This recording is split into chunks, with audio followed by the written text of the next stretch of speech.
Hello, duelists! In this video, we're going to theorize which characters will be released throughout the year 2025, going month by month. Let's get started. April. In the month of April, as shown in the announcement about the upcoming updates in the game, we won't be getting any new characters. Go Rush World. In May, it will be Rovian Cassidy, and in November, Asaka Matsuba. In the most recent data mine, 2 new IDs were found for the Go Rush World, which leads us to theorize that 2 characters from Go Rush will be released this year. I looked into which 2 characters are the most likely to be added, and the most fitting choices are Rovian Cassidy and Asaka Matsuba. Now, I just had to figure out the months they could be released. For some reason, I believe Asaka Matsuba will be the last character released this year, but not in December, because, for the past 2 years, it's been the standard to have no new characters in December. So I think Asaka Matsuba will arrive in November. As for May, I believe we'll get Rovian Cassidy, to allow a good amount of time between both Go Rush World releases. June, Atticus Rhodes. I don't know if you've noticed, but in recent years, Duel Links only releases 1 character per year from the original 4 worlds: Duel Monsters, Dark Side of Dimensions, GX, and 5DS. In 2024, we had Sherry from the 5DS world. In 2023, it was Solomon Muto from Duel Monsters. And in 2022, we got Jim Crocodile from GX. So out of those 4 worlds, the one I believe will receive a new character in 2025 is GX, for 2 main reasons. First, GX hasn't had a new character in the last 2 years, making it the world that's gone the longest without one. Second, the GX anime remaster is being released. Now, which GX character and when?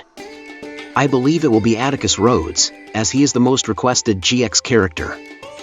As for the month, I think it will be June, since characters from the older worlds usually get released between May and July.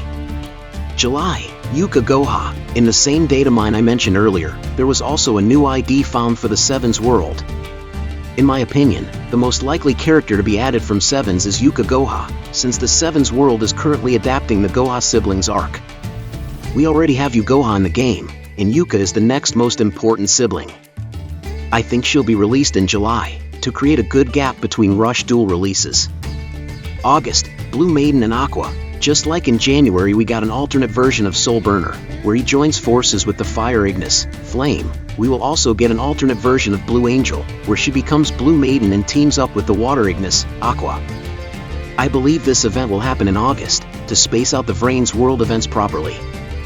September, Vector and the alternate modes of all Barian Emperors. In September, we'll get what is probably the most anticipated event for fans of YuGiOh, Zexal, the release of Vector, the last missing Barian Emperor in Duel Links. That's why I placed him in September, because the last event before the launch of a new world, which usually happens in October, is often a very exciting one. Besides Vector, I also believe all the Barian Emperors will receive alternate modes, where they start the duel already in their Barian form. October, a new YuGiOh DM world? To wrap things up, let's talk about the new world. So far, all the new worlds in Duel Links have been based on the YuGiOh anime series. But for the first time in the game's history, there are no more main anime series left to adapt. That's actually why it took me so long to make this video. I was waiting for some information about a possible new anime, but nothing has been officially revealed. On top of that, the data mine found several new IDs related to the Duel Monsters world, which leads me to believe that we may be getting either a new world based on Duel Monsters or a major overhaul of the existing Duel Monsters world. As for the possible characters, they might come from filler arcs of the original anime. To conclude, here's a summary schedule that covers everything we discussed in the video. I hope you enjoyed the video. Don't forget to like, subscribe to the channel, and leave your thoughts and predictions in the comments for which characters you think will come to YuGiOh Duel Links in 2025.